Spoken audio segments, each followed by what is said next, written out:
दोस्तों, किसी ने पूछा है, क्या हमें दूसरों से सुख मिलता है या दूसरे केवल हमें दुख देने के लिए ही होते हैं। हमारा सबका जीवन केवल दूसरों पर ही निर्भर हो गया है।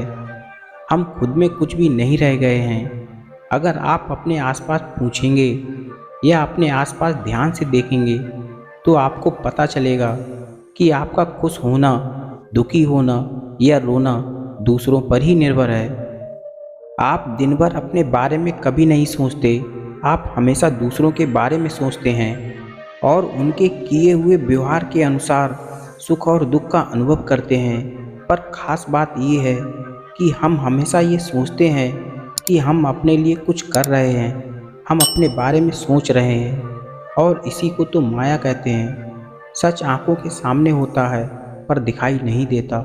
हम जीवन भर अपने लिए कार्य करते हैं, अपने लिए जीते हैं, स्वार्थी हो जाते हैं, फिर भी अंत में पता चलता है कि मैंने अपने लिए तो कुछ किया ही नहीं। पर दोस्तों, ऐसा क्यों होता है? सब कुछ अपने लिए करने के बाद भी हम अपने लिए कुछ क्यों नहीं कर पाते? और ऐसा इसलिए होता है क्योंकि हम अपने लिए कभी जी ही नहीं पाते। हमारे सुख दुख खुशी दूसरों पर निर्भर होती है और हमारा जीवन बाहर की ओर बहता रहता है। और ये जो बाहर का जीवन है, ये सब हमारे मन का बनाया एक जाल है जो हमें एक दूसरे की तरफ खींचता है, आकर्षित करता है, ताकि हम एक दूसरे को फंसा सकें। पति पत्नी को फंसाता है, पत्नी पति को फंसाती है, परिवार वाले एक दूसरे को पिटवाना चाहते हैं, मित्र मित्र को नहीं चाहता, और एक शत्रु अपने शत्रु को फंसाना चाहता है। और इसी को जीवन कहते हैं। एक व्यक्ति अपने जीवन में बहुत दुखी था। उसके दुख का कारण उसकी पत्नी थी, उसके परिवार वाले थे। उसकी पत्नी की वजह से घर में हमेशा झगड़ा बना रहता। उसके परिवार वाले और उसकी पत्नी हमेशा आपस में लड़ते रहते। अपनी पत्नी का झगड़ा देख हमेशा वह सोचता, काश मैंने इस लड़की से शादी कर ली होती जिसे मैं बहुत पसंद करता था, तो आज ये सब ना होता। एक दिन परिवार में झगड़ा इतना बढ़ गया कि उसने अपनी पत्नी का गला पकड़ लिया। परिवार वालों ने जैसे तैसे करके उसे छुड़ाया। क्रोध शांत होने पर वह बहुत पछताया और घर से निकल गया। वह बैठा हुआ भगवान को कोस रहा था कि तूने मेरे साथ ऐसा क्यों किया, मेरे जीवन का सारा सुख चैन छीन लिया। तभी उसने एक गुरु को देखा जो वहाँ से जा रहे थे। वह भागकर गुरु के पास पहुँचा और गुरु से कहा, गुरुदेव, मेरे जीवन में इतना दुख क्यों है? गुरु ने कहा, तुम्हें क्या लगता है तुम्हारे जीवन का दुख क्या है? व्यक्ति ने कहा, गुरुदेव, मेरा सबसे बड़ा दुख तो मेरी पत्नी है। यदि मैंने उसकी जगह इस लड़की से शादी कर ली होती जिसे मैं बहुत पसंद करता था, तो मेरा जीवन बड़ा ही सुखमय होता, क्योंकि वह बहुत समझदार थी, मेरे परिवार को संभाल लेती। तब गुरु ने पूछा कि क्या उस लड़की की शादी हो चुकी है? उस व्यक्ति ने कहा, हाँ गुरुदेव, उस लड़की की शादी हो चुकी है। गुरु ने कहा, ठीक है, तब जाओ और पता करो क्या उस लड़की का पति सुखी है। व्यक्ति बाहर चला गया।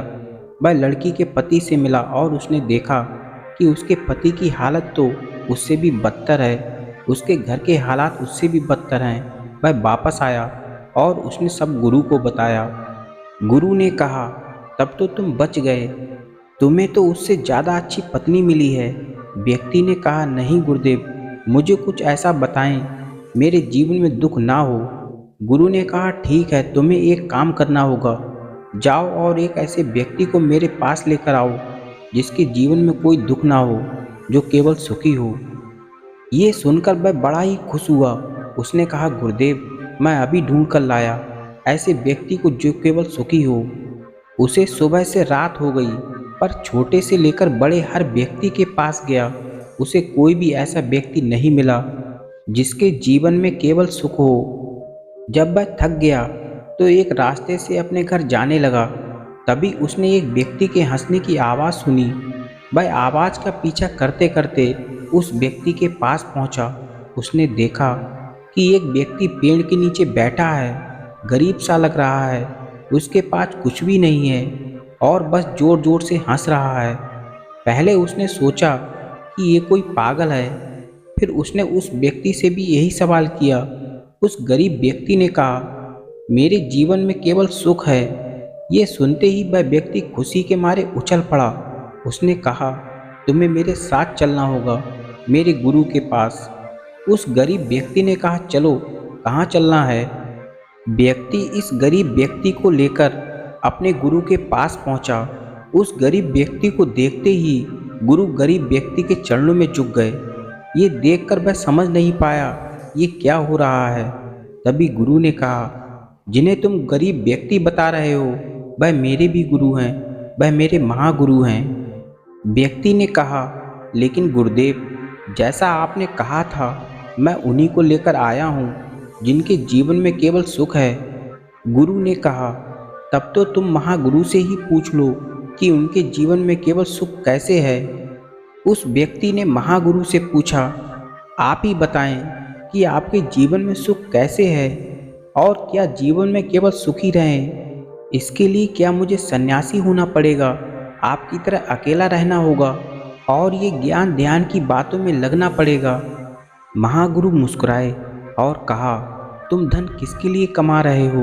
व्यक्ति ने कहा, अपने परिवार के लिए, अपनी पत्नी के लिए, अपने बच्चों के लिए। तब महागुरु ने प्रश्न किया, तुम किसकी चिंता में लगे रहते हो? व्यक्ति ने कहा, अपने परिवार, अपनी पत्नी और अपने बच्चों की चिंता में। महागुरु ने कहा, तुम खुश कब रहते हो? व्यक्ति ने कहा, जब मेरा परिवार, मेरी पत्नी और मेरे बच्चे खुश रहते हैं। महागुरु ने कहा, तुम दुखी कब होते हो? व्यक्ति ने उत्तर देते हुए कहा, जब मेरे परिवार में मेरी पत्नी से झगड़ा होता है और जब एक दूसरे को कोई पसंद नहीं करते और वे लड़ते हैं। महागुरु ने कहा, यदि वह सब तुम्हारी जिंदगी से चले जाएं, क्या तुम सुखी हो जाओगे? व्यक्ति ने कहा, नहीं गुरुदेव, यदि वह अब मेरी जिंदगी में नहीं रहे तो मैं बहुत दुखी हो जाऊंगा, क्योंकि मैं उनसे बहुत प्रेम करता हूँ और जो कर रहा हूँ उन्हीं के लिए कर रहा हूँ। तभी महागुरु ने कहा, यदि वह तुम्हारी जिंदगी में हमेशा रहें, क्या तुम तब सुखी रहोगे? व्यक्ति ने कहा, वह मेरी जिंदगी में है तो सही, फिर भी मैं सुखी नहीं हूँ। तब गुरु ने पूछा, ऐसा क्या करें कि तुम जिंदगी में सुखी हो जाओ? व्यक्ति ने कहा, मेरे परिवार वाले खुश रहें, आपस में मिलजुल कर रहें, तब मेरी जिंदगी में सुख होगा। महागुरु ने कहा, ऐसा कैसे होगा? व्यक्ति ने कहा, जब वह मेरी बात मानेंगे। महागुरु जोर से हंसने लगे और कहा, जरा देखो तो अपने आप को, तुम धन भी दूसरों के लिए कमाते हो, तुम चिंता भी दूसरों की करते हो। दूसरे सुखी तो तुम सुखी, दूसरे दुखी तो तुम दुखी। तुम्हारे सुख दुख, खुशी नाराजगी, प्रेम सब तो दूसरों पर निर्भर करता है।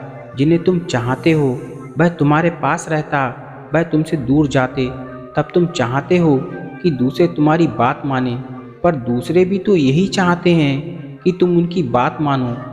और जब सबके सब एक दूसरे की बात मनवाने में लगे रहते तो जीवन में सुख आता या दुख आता। तुम्हारा सारा जीवन दूसरों पर निर्भर करता है। तुम्हारे अंदर क्या भाव उठेंगे ये भी दूसरे तय करते। वे चाहें तो तुम्हें खुश कर सकते हैं और चाहें तो तुम्हें दुखी। तुम्हारा पूरा जीवन दूसरों के लिए होता, अपने लिए तुम क्या करते? अभी तक अपने लिए तुमने कुछ नहीं किया। वह व्यक्ति सोच में पड़ गया और महागुरु के चरणों में गिर गया और कहा, गुरुदेव, मेरे को समझ में नहीं आ रहा। आप सही कहते हैं, मेरा पूरा जीवन दूसरों पर निर्भर हो गया है। मैंने अपने लिए तो कुछ किया ही नहीं और ना ही अपने लिए ही जी रहा हूँ। अभी तक मैं सोच रहा था कि सब कुछ तो अपने लिए ही कर रहा हूँ, पर नहीं, सब दूसरों के लिए ही है। क्या मुझे भी संसार छोड़ देना चाहिए, परिवार छोड़ देना चाहिए, सन्यासी बन जाना चाहिए? तभी तो मैं अपने लिए जी सकूँगा। आप यही चाहते हैं ना गुरुदेव? इसके बाद महागुरु फिर जोर से हंसने लगे और कहा, नहीं, मैं ये नहीं चाहता। मैं ये चाहता हूँ कि तुम ये बात समझो कि हमारे दुख का कारण क्या है, कि हमारे सुख दुख, हमारी भावनाएं दूसरे नियंत्रित करते हैं। हम बाहर की ओर जाते हैं, उसी में खो जाते हैं। तुम धन अवश्य कमाओ, पर अपने लिए। तुम चिंता अवश्य करो, पर अपने लिए। तुम इस चिंता में मत लगे रहो कि लोग तुम्हारी बात नहीं मानते, पहले तुम अपनी बात मानो, अपने पर ध्यान दो, अपने आप को ऐसा बनाओ कि दूसरे तुम्हारे सुख और दुख को प्रभावित ना कर सकें। ऐसे जीने का क्या फ़ायदा जिसे तुम खुद नियंत्रित ना कर सको। वह तुमने सुना है ना कि लोग खाली हाथ आते हैं और खाली हाथ ही जाते हैं।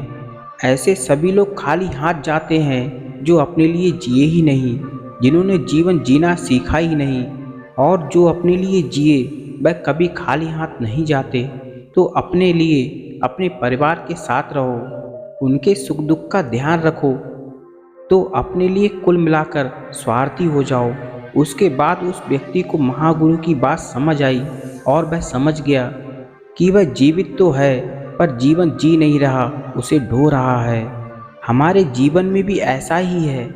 हम सब दुखी हैं और दुख का कारण है कि हम दूसरों में सुख ढूंढ रहे हैं, बल्कि ये तो अपने भीतर ही है। बाहर तो केवल परिस्थितियां हैं। इसी कारण कोई बुरी सी बुरी परिस्थिति में भी सुख का अनुभव कर सकता है और कोई अच्छी से अच्छी आरामदायक परिस्थिति में भी दुखी हो सकता है। दोस्तों, कैसी लगी आपको ये जानकारी? यदि पसंद आई है तो वीडियो को लाइक और चैनल को सब्सक्राइब जरूर कर लें। मिलते हैं अगली वीडियो में। तब तक के लिए अपना और अपनों का ख्याल रखें। धन्यवाद।